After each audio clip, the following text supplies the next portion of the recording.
รายการต่อไปเป็นรายการเสียงธรรมจากสามเณรดำเนินรายการโดยสามเณรสมพงษ์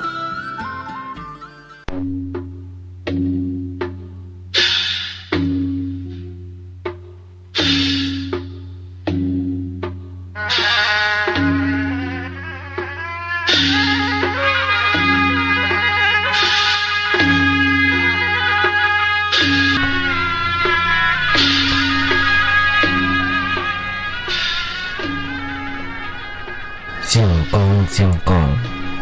เสียงมองดังเข้าเสียงตุเจ้าเตธรรมขอกราบไหว้สาครูบาอาจารย์ทุกท่านขอเจริญพรศรัทธาญาติโยมผู้ใฝ่ในศีลในธรรมทั้งหลายมาแล้วมาแหมแล้วรายการเสียงธรรมจากเนนน้อยสังเรือจากวัดประแดงทั้งนี้ด้วยการนำของท่านพระครูโคติปริยัติยาพรเจ้าวัดประแดงเจ้าคณะตำบลสุเทพเขตหนึ่งเป็นประจำทุกวันพุธจาก 10 โมงจนถึง 11 โมงโดยประมาณมาภาพนั่งจากรายการวิทยุอยู่ที่วัดประแดงกระจรกระจายเสียงมายังสถานีวิทยุ FM 104.5 ของวัดไฟหินทั้งนี้ญาติโยมทั้งหลาย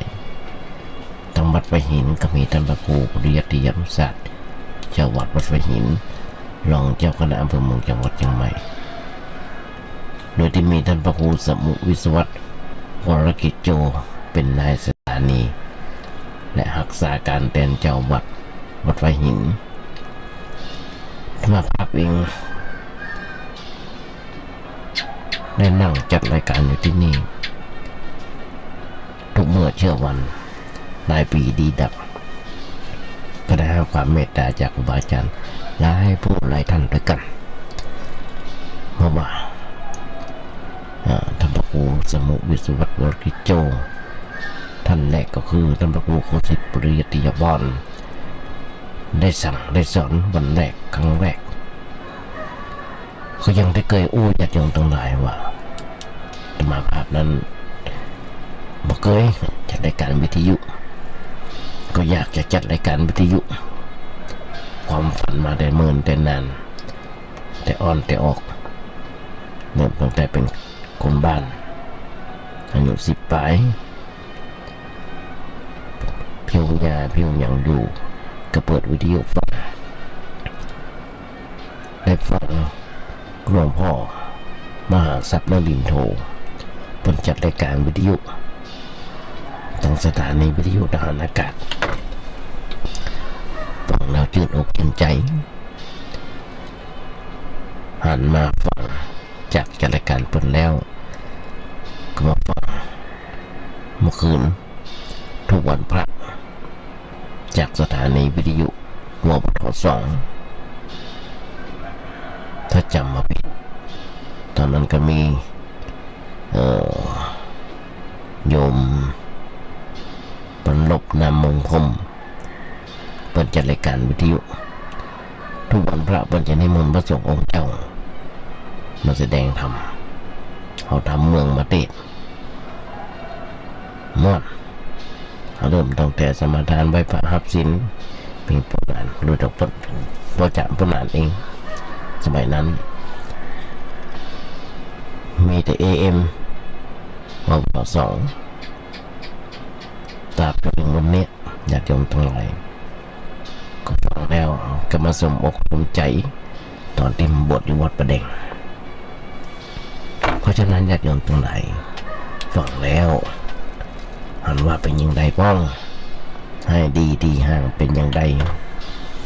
หลายวันที่ผ่านมาเครื่องเสียง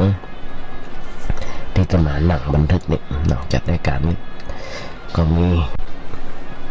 โอ้ยโยมเปิดโทรศัพท์นอกจากว่าโทรศัพท์ส่งมาทางใน Facebook ว่าเสียงมันเป็นแบบนั้นแบบนี้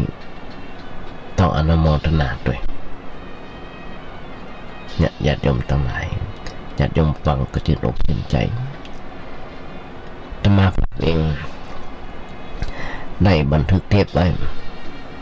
แล้วก็เอามา ส่งให้ครูบาอาจารย์เปิดตั้งแต่4 โมงมะแรงจนถึง2 ทุ่ม4 ชั่วโมงด้วยกันส่งให้ครูบาอาจารย์ได้ท่านด้วยกันเพื่อขอความรู้ติเพื่อก่อเพื่อเปินติเพื่อเปินชมส่วนมากต้องการคำติให้ดีที่ห่างเป็นอย่างไร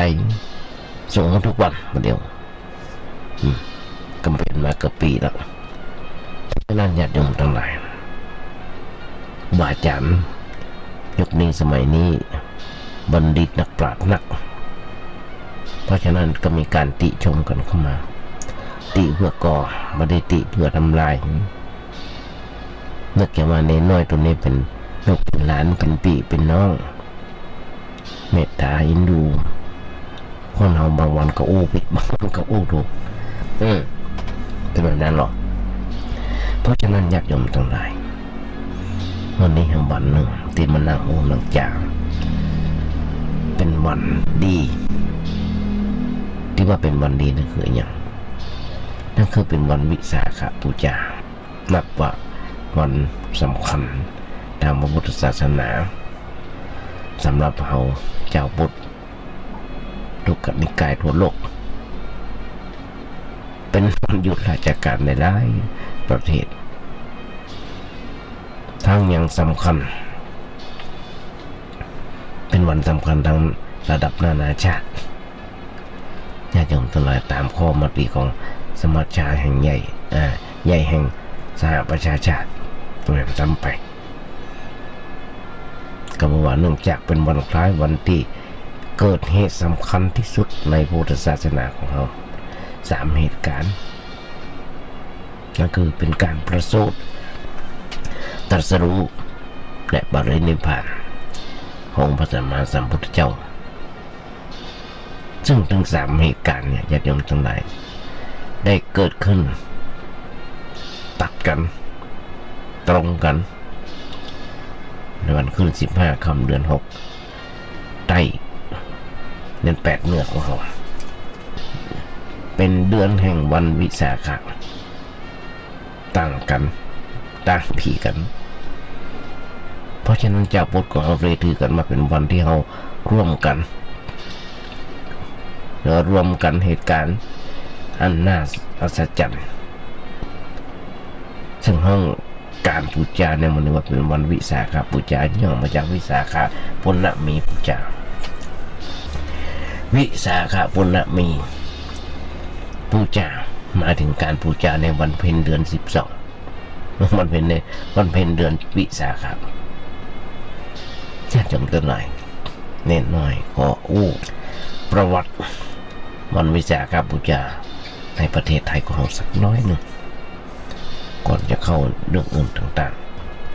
ๆจากหลักฐานถามว่าวันวิสาขบูชาได้เริ่มขึ้นครั้งสมัยสุโขทัยเป็นราชธานีซึ่งสันนิษฐานกันว่าได้รับแบบแผนมาจากลังกาวงศ์นะครับแผนมาจากลังกาสมัยพ.ศ. ประมาณเมื่อประมาณพ.ศ. 400 ตอนนั้นโดยพระเจ้าพาติปุราชกษัตริย์แห่งกรุงลังกาได้เป็น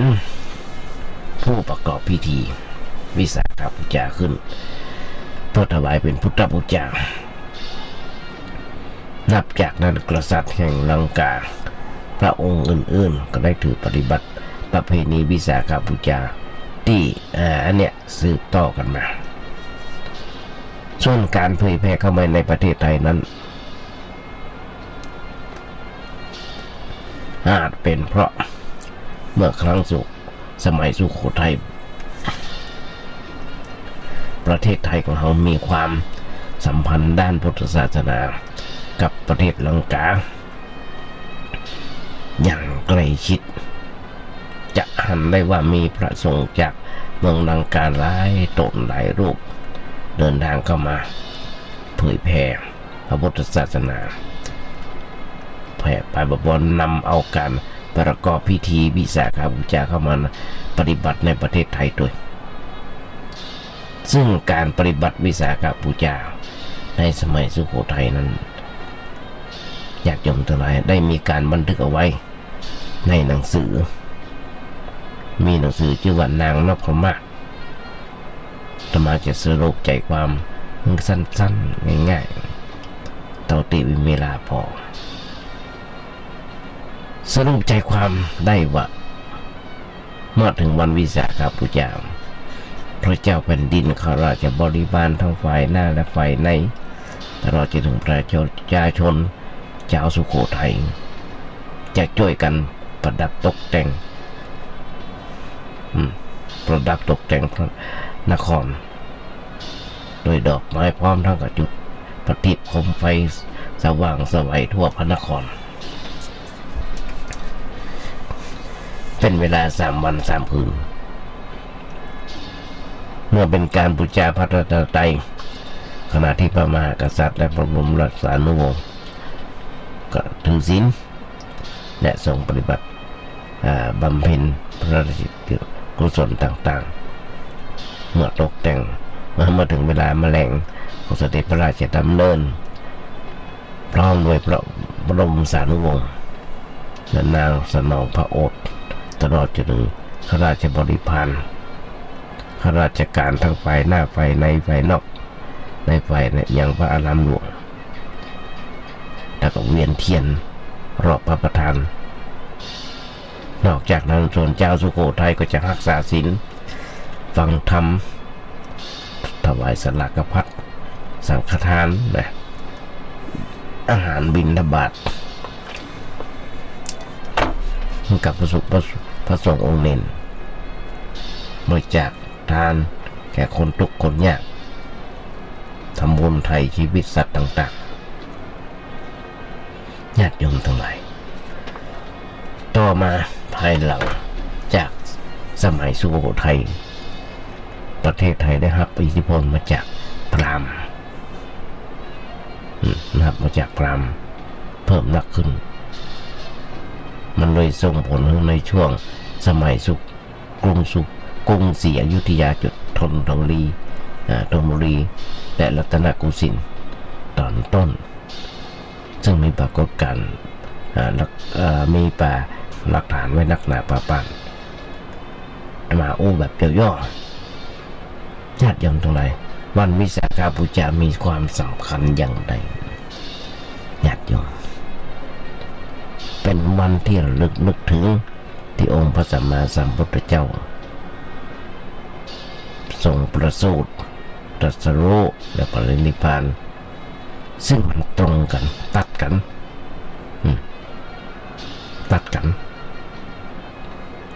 มันมาบรรจบครบ3 ครั้งด้วยกันเท่าที่ผ่านมาอย่างที่บอกเราได้อันอย่างพ้องจากการครั้งนี้จากการในครั้งนี้ญาติโยมนั่นคือกระคนเฮานั้นก็จะต้องรู้มาหน่อยในเรื่องของการที่ว่าวันวิสาขบูชาสรุปใจความได้แบบเนี้ยญาติโยมนั่นคือเกิด3 วันประสูติตรัสรู้และปรินิพพานมาพร้อมกันเพราะฉะนั้นในวันนี้เราต้องมีการนำบุญตักบาตรตอนแมลงมาก็จะมีการเวียนเทียนเพราะฉะนั้นเราได้ทำกันมาเมื่อตอนที่ผ่านมาเขาก็จะได้รู้ว่าเรื่องมันเนี่ยเขาจะเป็นเรื่องของเจ้าพุทธของเขาโดยแท้เป็นเรื่องของเจ้าพุทธของเขาโดยแท้เขาก็จะหันได้ทั่วประเทศไทยของเขามีพระพุทธศาสนา มีผู้ที่นับถือพระพุทธศาสนาอย่างน้อยๆ95%ของประเทศไทยของเราต่อมาได้ญาติโยมทั้งหลาย ตอนที่ผ่านมา ในเรื่องของการมงคล38เขาก็จะหันได้ว่าทุกเมื่อเช้าวันเขาได้หันว่าเขาได้หันว่าบ้านเมืองของเขาบ้านเมืองของเขาเป็นอย่างไรเดือดร้อนไปเหี่ยทั่วทุกหัวระแหงนั่นก็คือโรคภัยไข้เจ็บที่เข้ามาเบียดเบียนในประเทศไทยของเขาต้นฮ้องกันว่าเป็นโรคโควิดเป็นโรคโควิด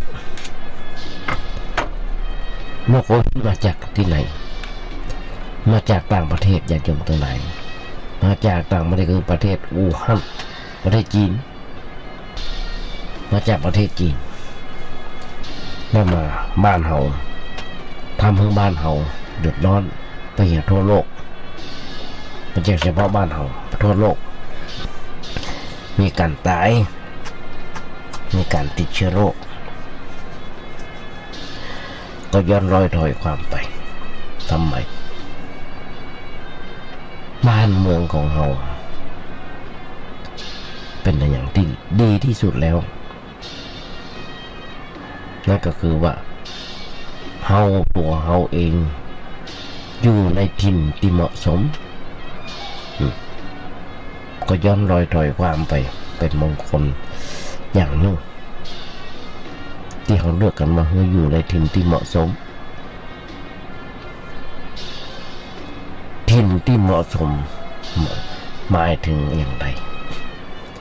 หมายถึงถิ่นที่สิ่งแวดล้อมดีบ่เป็นพิษเป็นภัยแก่สุขภาพกายและใจยิ่งกว่านั้นได้ยินถึงเสียงบัดเสียงไอได้ยินเสียงไอเสียงจามอย่างต่างๆต้องขออภัยบอกว่าสัมภาษณ์ญาติโยมครูบาอาจารย์ด้วยมันจะเป็นแบบนี้ถิ่นที่เหมาะสมเราถึงที่บอกมีความหมายกว้างขวางครอบคลุมถึงถิ่นที่อยู่ระดับทุกระดับเช่นบ้าน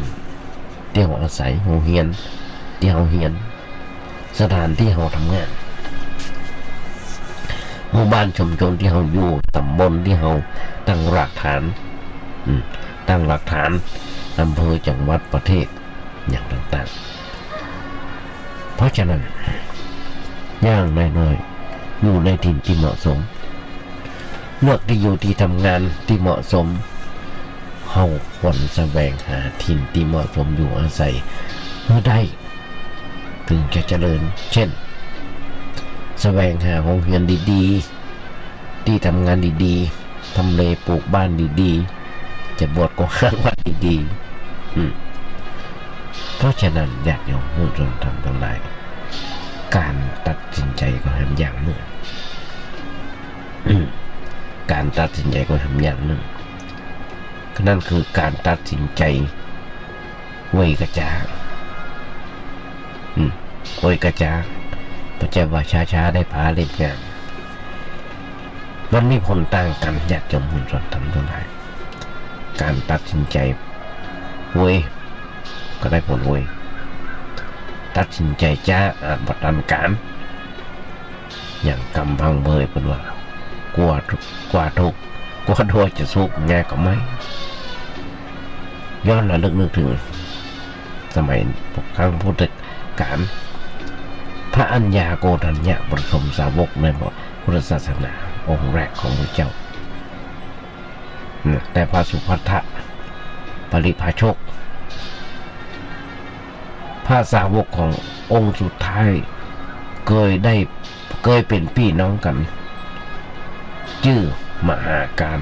และจุลกาลมหาการจุลกาลพระ อัญญาโกณทัญญะได้เป็นประถมสาวกเป็นพระอรหันต์รูปแรกและพระสุภัททะมุติปริภาชกได้เป็นปัจฉิมสาวกจนในที่สุดบรรลุธรรมคนสุดท้ายเกือบจะบัดดำได้หาหน้าพระเจ้าก็เพราะการตัดสินใจจ้าตัดสินใจทำดีเว้ยทำไมพระอัญญาโกณทัญญะตัดสินใจทำบุญเด็ดขาดทันทีบุญจึงสำเร็จทันใจได้เป็นสาวกรูปแรกเสวยวิมุตติสุขตลอดชีวิตส่วนพระสุภัททะโอเอลังเลใจตัดสินใจจ้าก็เลยทุกข์ทรมานรอคอยตลอดชีวิตกว่าจะได้เจอพระพุทธเจ้าต้องรอคอยจนถึง45 ปีซึ่งการตัดสินใจจ้าเวยนั้นญาติโยมทั้งหลายมีผลต่างกันอย่างมหาศาลคนโบราณต้องสอนไว้ว่าเหตุการณ์เราเนี่ยจะรอช้าบ่ได้อภิเษกกษัตริย์กำจัดศัตรูเรียนรู้วิชาแสวงหาทรัพย์ระงับป่วยไข้ต้องทำทันทีทันใดภาวนาขอให้ทันการญาติโยมทั้งหลายอย่างที่เราหันมาที่ผ่านมาบ่น้อยเลยล่ะญาติโยมทั้งหลายเตี้ยวหันกันบ่น้อยเลยล่ะเพราะฉะนั้นนี่แหละเขาจะหันได้อย่างที่ว่าเขาจะหันได้อย่างที่บอก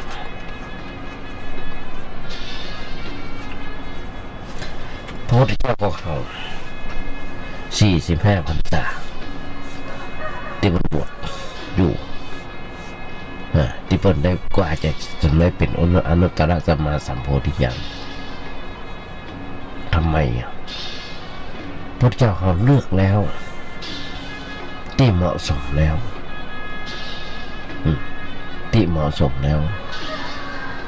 เพราะฉะนั้นเขาถึงวันเวลาต่างๆเขาก็จะหันได้อย่างวันวิสาขบูชาเขาบูชาถึงพระพุทธบูชาพระธรรมบูชาพระสงฆ์สาวกองค์พระสัมมาสัมพุทธเจ้าเพราะฉะนั้นเฮาหรอกผู้สืบทอดพระพุทธศาสนาเลือกที่อยู่ที่เหมาะสมเฮาคนแสวงหาถิ่นที่เหมาะสมอยู่อาศัยที่อยู่ที่อาศัยเมื่อได้ซึ่งจะเจริญอย่างน้อยๆลักษณะตนบอกไว้ของถิ่นที่เหมาะสมตนบอกว่าอาวาสเป็นที่สบายต้นหมายถึงเป็นที่มีสภาพทางภูมิศาสตร์เช่นถ้าเป็นบ้านก็ต้องมีต้นไม้ร่มรื่นน้ำไฟสะดวกถ้าเป็นโรงเรียนก็ต้องมีลักษณะมีอากาศถ่ายเทสะดวกอย่างตอนเนี้ยญาติโยมทั้งหลายเข้าขั้นวิกฤตอย่างบ้านของเฮาทั้งหลายเขาก็จะหันได้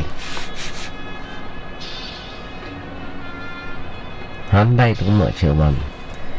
เปิ้นบอกกันมาดูก่อนพิสูจน์ทั้งหลายคนไข้ที่ประกอบไปด้วยทำ5 อย่างเป็นผู้ที่พยาบาลยากลองคิดกันย้อนร้อยถอยความในคัมภีร์ทุกนิบาตอังคุตรนิกายเกิดจากน้ำดีเกิดจากเสมหะเกิดจากลมเกิดจากปัจจัยหลายอย่างรวมกันเกิดจากเปลี่ยนอากาศเกิดจากบริหารร่างกายบ่เหมาะสมเกิดจากเหตุปัจจัยเกิดจากเหตุปัจจุบันทันด่วนเช่นอุบัติเหตุ เกิดจากผลกรรมทุกอย่างญาติโยมทั้งหลายเพิ่นอู้ไว้ว่าเมื่อคนเฮามีอายุไข80,000 ปี80,000 ปีมนุษย์เฮาจะมีอาพาธเพียง3ชนิดนั่นก็คือความอยากกินความบ่อยากกิน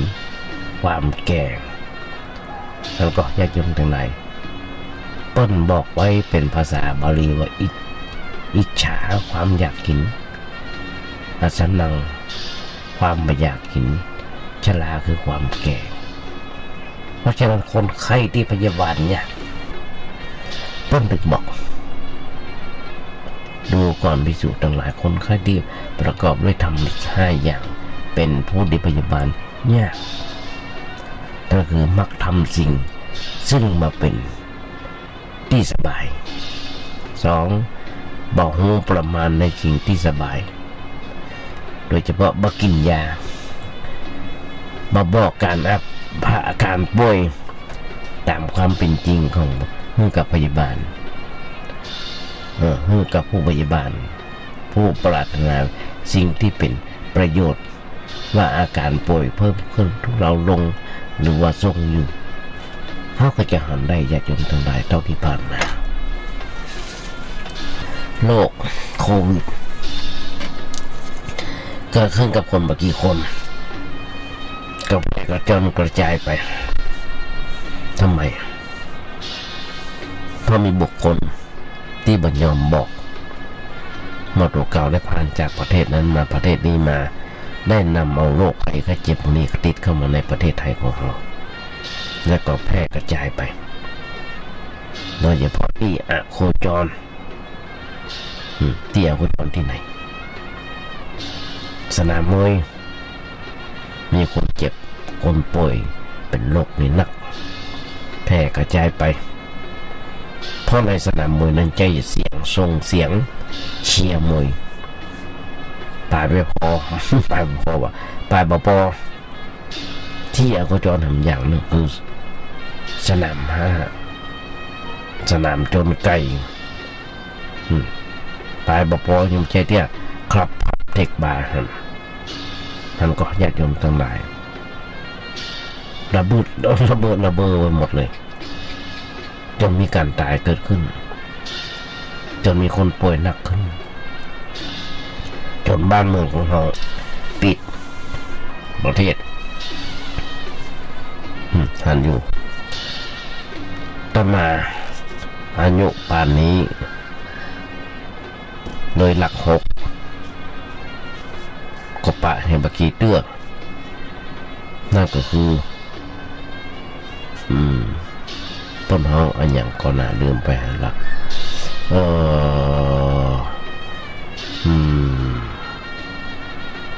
ต้นเฮาอันอย่างก็ในญาติโยมสมองเนี่ยฮะชี้ทุ่มปิดต้องห้ามบุคคลออกนอกบะเคหะตั้งแต่มันแรงกันหรือไม่เจ้าตี 3 ตี 4นั่นนะประสาทเลยจำอะไรยังมันก็ได้แล้วปนห้องอะไรอย่างก็เนี่ยเคอร์ฟิวปนห้องเคอร์ฟิวรัฐบาลประกาศออกมามีเคอร์ฟิวแต่มาก็เลยเลข6ได้หันบักกี้เตื้อได้หูได้หันบักกี้เตื้อเพราะอย่างญาติโยมทั้งหลายเนี่ยญาติโยมบางคนที่สร้างความเดือดร้อนป่านนี้หมอยังบอกเลยว่าจะมียาอย่างรักษาที่หายขาดจริงๆแม้กระทั่งต่างประเทศที่เป็นที่เจริญกว่าเฮาตายลงนักในเฮาบ้านเฮานักหนาป้าเพราะอย่างเพราะมาบอกเขาเบิ้ลบางคนมาหูตัวเพราะฉะนั้นหมู่นี้ญาติโยมทั้งหลายประมาณในสิ่งที่อันเป็นที่สบายบอกอาการป่วยบอกอาการป่วยตามความเป็นจริงแก่พยาบาล อย่างที่บอกอดทนต่อทุกขเวทนากายที่มันเกิดขึ้นกับเราอันเป็นที่น่าเวทนากล้าแข็งเจ็บปวดมาเป็นที่พอใจถึงขนาดจะฆ่าชีวิต ญาติโยมคนไข้ที่ประกอบด้วยธรรม5อย่างเราเนี่ยเป็นผู้ที่พยาบาลง่ายอ่านได้อยู่ทุกเมื่อเช้าวันอ่านได้อยู่ทุกเมื่อเช้าวันคนเฮาทุกเมื่อเช้าวันญาติโยมผู้ชนทำทั้งหลายเขาจะอ่านได้ว่ากว่าทั่วจะสุกงาก็ไม่คนเฮาทุกเมื่อเช้าวันนี้มีตาพออยู่หน้าพอหน้าบ่หันจิตใจของคนเฮาเจ็บไข้ได้ป่วยเป็นโรคภัยไข้เจ็บต่างๆแต่บอกคือเพิ่นไปตรวจโรงพยาบาลมาบอกคือหมอก็สร้างความเดือดร้อนวุ่นวายไปทั่วประเทศเพราะฉะนั้นญาติโยมทั้งหลายเหมือนกันวันนี้ซึ่งเป็นวันวิสาขบูชาคนเฮาจะเข้าวัดคนเฮาจะเข้าวัดคนเข้าวัดอยู่3ประเภทญาติโยมมวลชนทั้งหลายเข้าลึกแต่บ่นักเข้านักแต่บ่ลึกเข้าลึกแต่บ่นักเข้านักแต่บ่ลึกทั้งเข้าลึกและเข้านักการเข้าวัดปฏิบัติวิปัสสนาจะเข้าแบบลึกซึ้งแต่มีจำนวนนักญาติโยมลองพอดึกการเข้าวัดตามประเพณีท้องถิ่นจะเข้ารวมกลุ่มกันเป็นหมู่นักแต่บรรลุซึ้งญาติโยมการนอนวัดถือศีลถืออุโบสถศีลของคนเฒ่าคนแก่จะเข้าเป็นกลุ่มและบางกลุ่มมุ่งปฏิบัติเพื่อขัดเกลากิเลสเมื่อลึกซึ้งนักคนเข้าวัดเข้าว่าจะมีแต่วันสำคัญเฮียบักกี่วันต่อปีนั่นบักกี่วันต่อปีอันก็ญาติโยมตรงไหนวันมาฆบูชาวันเข้าพรรษาวันออกพรรษา12เพ็งกาอย่างการต่างๆคนจะเข้าวัดทำบุญสุนทานกันอันนี้หนึ่งละนอกนั้นไม่ค่อยจะเข้าวัดกันเข้าเหมือนกันหรือไปทำบุญหรือไปส่งเข้าวัดไม่ว่าจะเข้าลึกหรือมาลึกจะเข้านักหรือมานักมันก็ดีกันทั้งนั้นถ้าจะให้ดีต้องเข้าลึกนั่นคือศึกษาถึงแก่นของธรรมถึงแก่นธรรมแก่นธรรมอย่างไรญาติโยมทั้งหลายทุกวันนี้หลายคนที่เข้าวัดแล้วบ่ค่อยจะเข้าจริงเข้าจังบ่ค่อยเข้าจริงจังนั่นคือเนี่ยเขาจะหันได้ญาติโยมทั้งหลายว่าทุกเมื่อเช้าวันนี้คนเข้าวัดเข้าว่าน้อยคนเข้าวัดเข้าว่าน้อยทำไมถึงคนเข้าวัดน้อยเขาจะหันได้เพราะฉะนั้นธรรมะเป็นที่สบายนั่นหมายถึงความดีงามเหมาะสมต้นบอกไว้อยู่2อย่างทางโลกหมายถึงในถิ่นที่มีโรงเรียนสถานศึกษาสำหรับเพื่อความรู้ได้อย่างดีตลอดจนมีการปกครองการบริหารการบ้านเมืองที่ดีในทางธรรมหมายถึงในถิ่นนั้นมีพระภิกษุหรือฆราวาสผู้รู้ธรรมเป็นบัณฑิตสามารถให้การอบรมสั่งสอนศีลธรรมได้อย่างดีหรือถิ่นที่พุทธศาสนาแผ่ไปถึงสามารถให้การรักษาศีลฟังเทศทำสมาธิภาวนาได้เป็นจริงๆจัง ญาติโยมหุ้นส่วนดำทั้งหลายมีส่วนประกอบของทีมที่เหมาะสมหลายๆอย่างด้วยกันเปิดบอกไว้สำคัญอันหนึ่งต้องบอกว่าธรรมะเป็นที่สบายที่สำคัญอันดับหนึ่งบุคคลเป็นที่สบายเป็นสำคัญอันดับสองอาหารเป็นที่สบายสำคัญอันดับสามอาวาสเป็นที่สบายสำคัญอันดับสี่เพราะฉะนั้นถึงแม้ว่าอาวาสจะมาเป็นที่สบายแต่ถ้ามีอาหารอุดมสมบูรณ์ก็ยังพออยู่ได้หรือถ้าอาวาสและอาหารเป็นที่สบายแต่บุคคลเป็นที่สบายแล้วก็จะสามารถบำรุง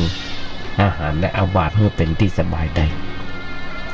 แม้บุคคลจะเป็นที่สบายได้ก็ต้องมีธรรมะเป็นที่สบายอยู่ในจิตใจก่อนอย่างศรัทธาญาติโยมหุ้นส่วนธรรมทุกท่านที่ฟังรายการในน้อยสังเดือนนะมันก็ญาติโยมทั้งหลายตัวอย่างยกตัวอย่างญาติโยมฟังในประเทศญี่ปุ่นเป็นพื้นที่เป็นเกาะ มีภัยธรรมชาติจากลมพายุแผ่นดินไหวภูเขาไฟระเบิดอยู่บ่อยๆพื้นที่ก็น้อยอาหารการกินก็บ่เพียงพอเลี้ยงตัวเก่าแต่เนื่องจากประชากรเพิ่นมีประสิทธิภาพขยันขันแข็งมีวินัยใฝ่หาความก้าวหน้า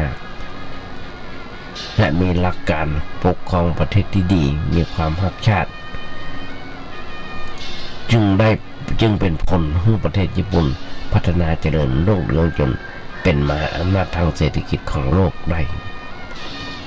ทำไมได้อย่างไรตอนมีหลานสาวอยู่ตั้งมาอยู่ที่ประเทศญี่ปุ่นหลายคนด้วยกันเปิดได้เล่าให้ฟังเปิดได้ส่งรูปให้พ่อเขาก็ได้หันนักข่าวไปถ่ายรูปเปิดมาประเทศญี่ปุ่นเกิดวิกฤตเพิ่นยังเข้าแถว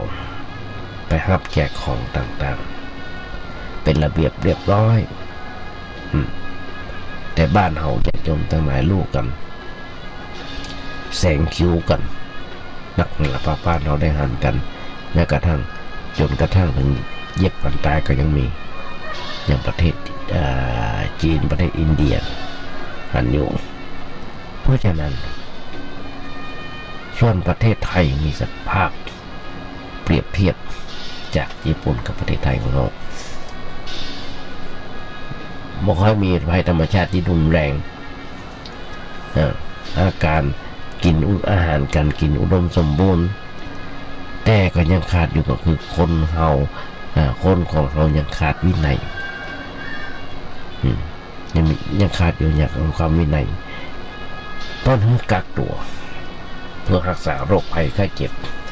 กักโรคเป็นกระจั่งที่มาจากแหล่งของแพร่เชื้อโรคไม่ค่อยจะทำกันยังแอวอยู่ต้นให้ไปกักอยู่ที่บ้านก็ยังไปนั่งกินเหล้าเมายากันแพร่เชื้อกันอยู่สร้างความโกลาหลสร้างความเดือดร้อนเสียเงินเสียทองของประเทศของเราเพราะฉะนั้นญาติโยมทั้งหลายแม้คนไทยของเราจะมีพระธรรมคำสั่งสอนของพุทธศาสนาเป็นเครื่องยึดเหนี่ยวจิตใจแต่ถ้าว่ายังหันแก้ความสะดวกสบายส่วนตัวอยู่นักนำพระธรรมคำสั่งสอนองค์พระสัมมาสัมพุทธเจ้ามาประพฤติปฏิบัติเพียงบางส่วนเช่นมีน้ำใจมีเมตตาแต่ขาดความภาคเพียรและวินัยหันได้ญาติโยมทั้งหลายเอาเป็นประเทศอุตสาหกรรมแม้กระทั่งผ้าปิดปากบนห้องกันนะผ้าแมทผ้าอย่างเนี้ยเหือกมือแพทย์ก็ดีเอาเป็นแดงผลิตส่งออกนอกส่งออกนอกแต่เฮากับขอรับบริจาคจากต่างประเทศทั้งที่เฮาขายให้เปิ้ลเฮากับต้องไปขอความเปิ้ล อาศัยเบิดจะหันได้ญาติโยมทั้งหลายสร้างความเดือดร้อนร้อนไหมสร้างความกุราหลก็อย่างที่บอกมีบางส่วนมีน้ำใจมีเมตตาทำให้แม่ประเทศไทยจะนำอยู่ว่าจะน่าอยู่กว่าหลายๆประเทศผู้คนมีความเอื้อเฟื้อต่อกันแต่ความเจริญของยังล้าหลังของประเทศกับประเทศอื่นเพราะฉะนั้นถ้าหมู่เฮารวมหัวรวมใจพัฒนาตัวเก่าเพื่อเป็นคนดีมีระเบียบวินัยมีความขยันขันแข็งไฟหาความก้าวหน้าอยู่เสมอโดยที่ว่านำหลักธรรมในพุทธศาสนาไปประพฤติปฏิบัติก็เป็นที่หวังได้ว่าชาติไทยของเราจะมีความรุ่งเรืองเจริญก้าวหน้าทัดเทียมอารยประเทศหลายๆประเทศได้ในอนาคตมาไกลญาติโยมโยมทั้งหลายได้ในหลายประเทศที่มีความเจริญรุ่งเรืองทางวัตถุนักประชาชนได้รับความสะดวกสบายเป็นเครื่องอุปโภคบริโภคหางานทำได้ง่ายเก็บเงินทองได้นักพอง่ายๆปนพอเพลินแล้วน่าจะไปอยู่อาศัยอยู่นักแต่เมื่อพิจารณาพอทำอย่างอาจจะคิดได้ว่าอย่าไปอยู่นะ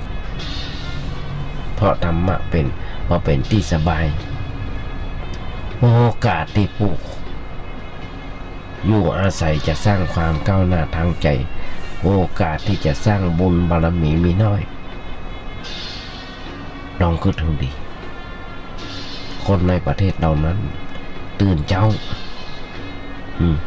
ขึ้นมาก็นึกถึงแต่งงานบ่เคยนึกถึงเวลาหรือมีโอกาสนึกถึงการทำบุญต่าง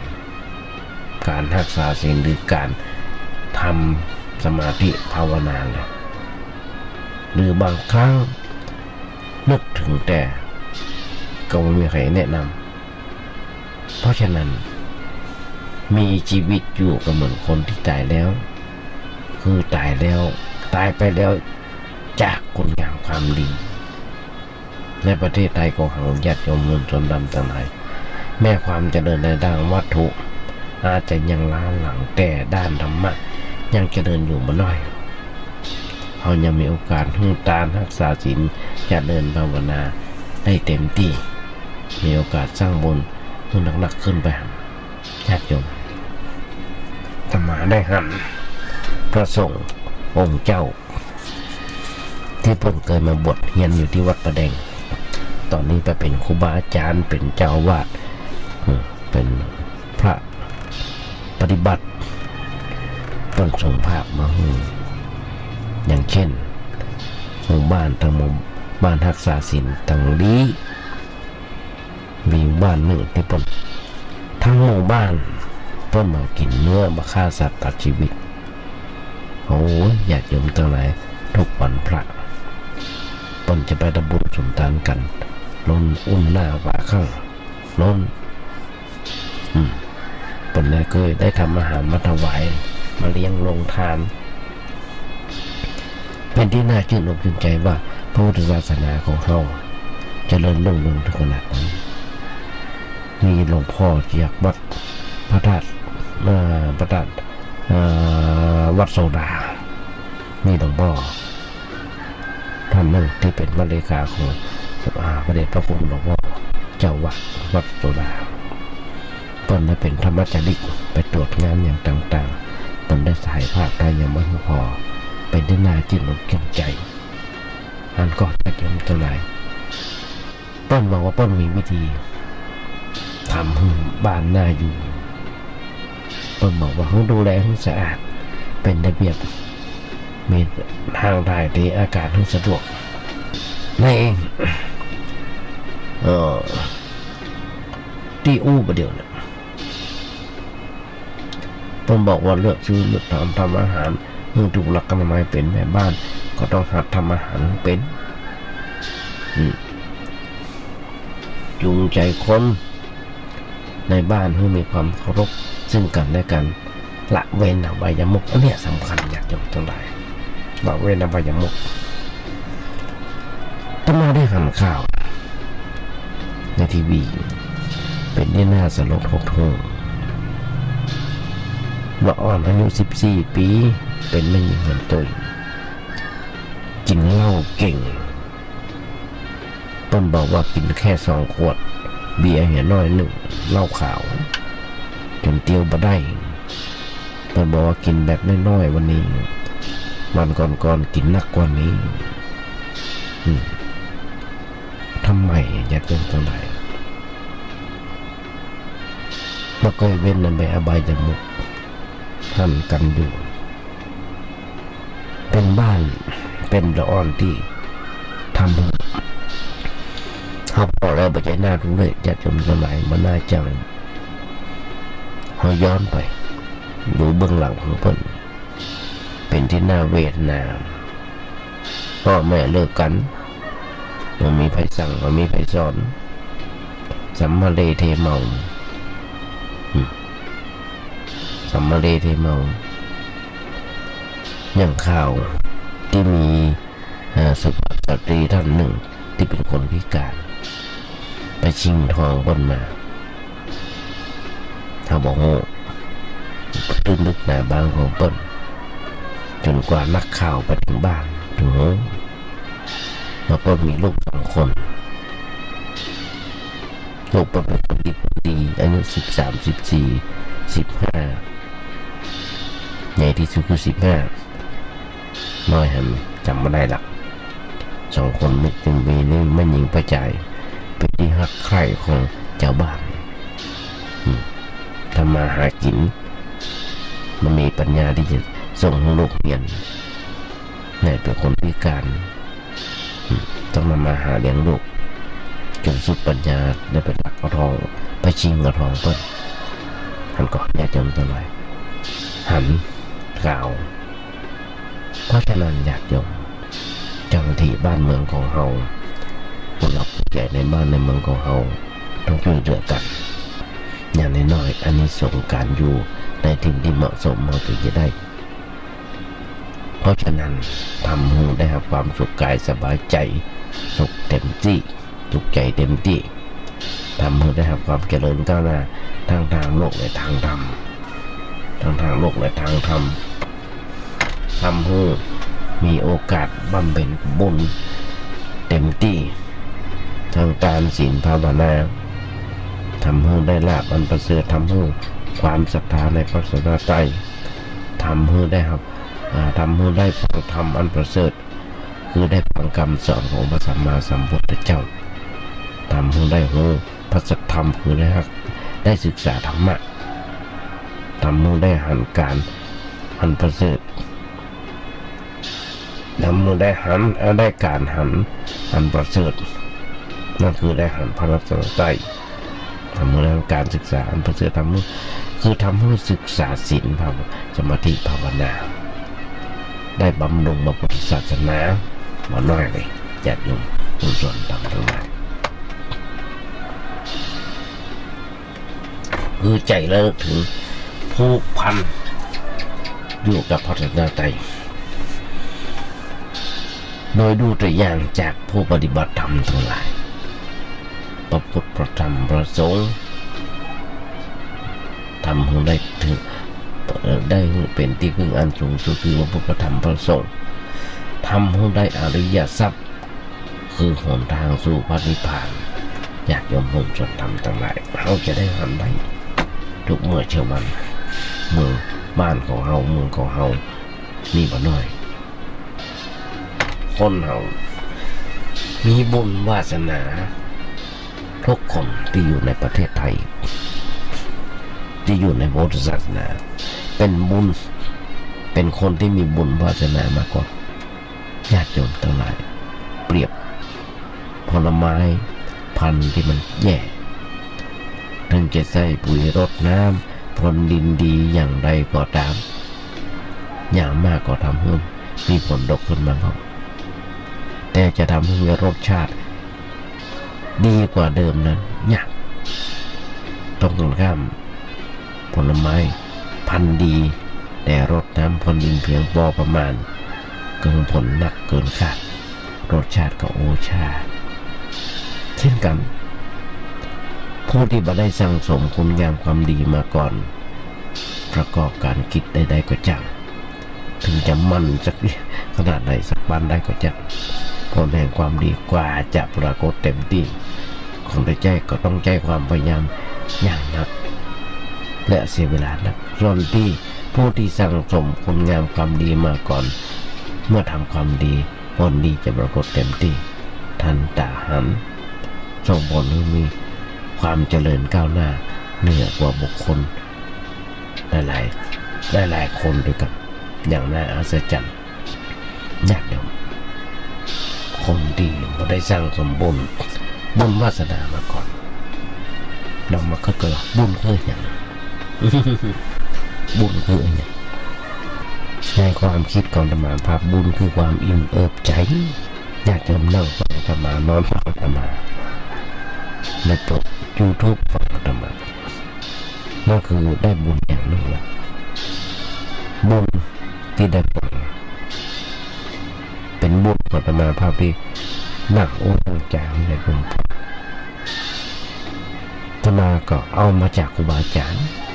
เอามาจากองค์พระสัมมาสัมพุทธเจ้าเคยได้หำได้เรียนมาเคยได้อ่านหนังสือมาเคยได้ฟังครูบาอาจารย์เปิดมาก็มานั่งโอ้นั่งใจอยากลงต่อถ้าคือธรรมาก็ได้บุญสบายอกสบายใจธรรมาถึงบอกประเทศไทยมีประชากร70 กว่าล้านคนฟังธรรมาคนเดียวก็ภูมิใจฟังธรรมาคนเดียวก็ภูมิใจญาติโยมฟังบ่จำเป็นต้องฟังมาต้องจำเป็นต้องฟังต้องอ่านว่ามีพระไตรปิฎกมีถึง49 เล่มประจำเป็นญาติโยมทั้งหลายเพียงแค่กำเดียวถ้าโยมทำได้ญาติโยมทุกคนทำได้นั่นเป็นบุญเป็นกุศลและเป็นสิ่งที่ดีที่สุดทำได้เป็นอนุตตรสัมมาสัมพุทธได้ดวงตาหันทำได้วันเถิดนั่นคือขันติที่อุ้มมาทั้งหมดเท่าที่ผ่านมาพระสงฆ์เจ้าก็มาจากพระไตรปิฎกมาจากคำโอ้ของพระเจ้าของเราตีพระอานนท์ตนได้จดได้คิดไว้เพียงแค่ขันติองค์เดียวกรรมเดียวขันติคือความอดทนให้พวกอดได้อดอย่างอดทนต่ออะไรอย่างต่อทุกสิ่งทุกอย่างถ้าอดทนได้ก็ได้บุญญาติโยมทั้งหลายในนี้ต้นหมอบุญคือสิ่งที่เกิดขึ้นในจิตใจแล้วทำให้จิตใจสะอาดปราศจากความเศร้าหมองขุ่นมัวคุณสู่คนที่ดีเกิดขึ้นมาจากที่ใจสงบทำให้เลือกกึศเฉพาะสิ่งที่ดีที่ถูกที่ควรที่เป็นประโยชน์แล้วอู้ดีทำดีตามที่กึศนั้นอยากอย่างคุณจนนั้นตรงนั้นเรียกว่าเวลาทันทีต้องนำรายการนี้จากไปอยากมุ่งจนทำทั้งหลายมาภาพเองได้อู้เป็นบทก่อนว่าถ้าโลกนี้มีธรรมประจำที่ทำดีไม่ดีมีที่ไหนมีสุขบ้างทุกบ้างช่างอะไรเป็นวิสัยของมนุษย์ปุถุชนขยายใจความเมื่อญาติโยมฟังได้แบบนี้คนเขาทุกเมื่อชาวบ้านญาติโยมทั้งหลายต่างก็ปรารถนาให้เกิดสิ่งดีๆขึ้นมาในชีวิตเพราะว่าได้โชคได้ลาภเกียรติยศชื่อเสียงประสบความสำเร็จการงานก้าวหน้าเป็นนู่นแต่สิ่งเราเนี่ยมันยังไม่ใช่รับประกันในความสุขที่แท้เพราะแม่ได้มาแล้วก็ยังเป็นทุกข์ได้มันจะว่าจะมีความสุขเสมอไปบางคนได้น้อยกว่าคนอื่นก็บ่พอใจแล้วญาติโยมจะร่ำรวยเพียงใดถึงคนเขาบอกจะว่าร่ำรวยเพียงใดก็จังบ่จะว่าบ่แก่บ่เจ็บบ่ตายหรอกบางคนมีเงินเป็น100 ล้านพันล้านนอนพับตายยิบยิจูดุลงบายเราสามารถใจได้เพราะฉะนั้นฝากไว้กับสลายญาติโยมทั้งหลายเท่านี้ก่อนสำหรับวันนี้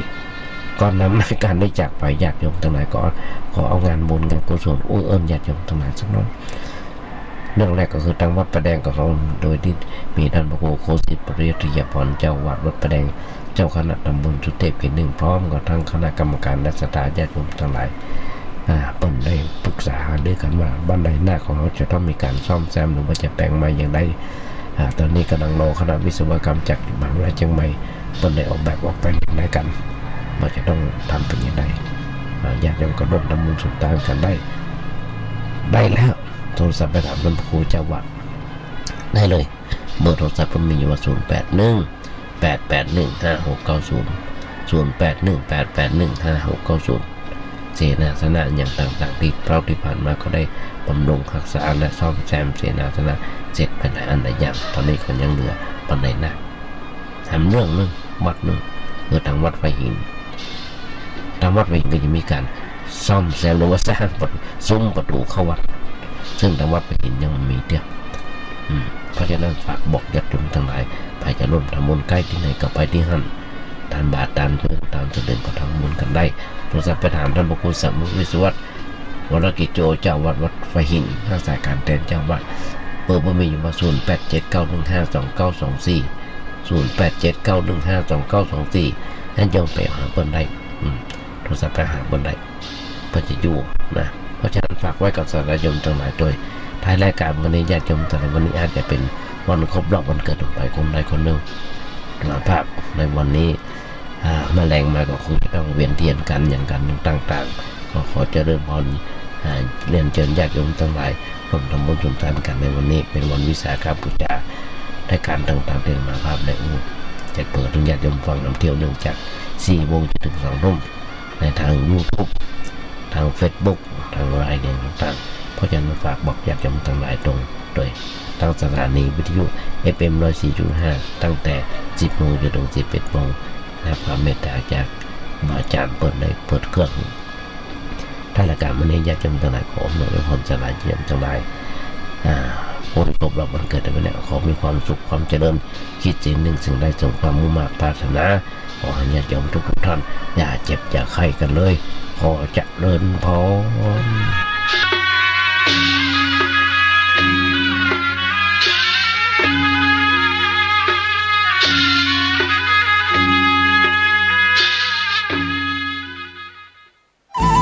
ที่จบไปแล้วนั้นเป็นรายการเสียงธรรมจากสามเณรดำเนินรายการโดยสามเณรสมพงษ์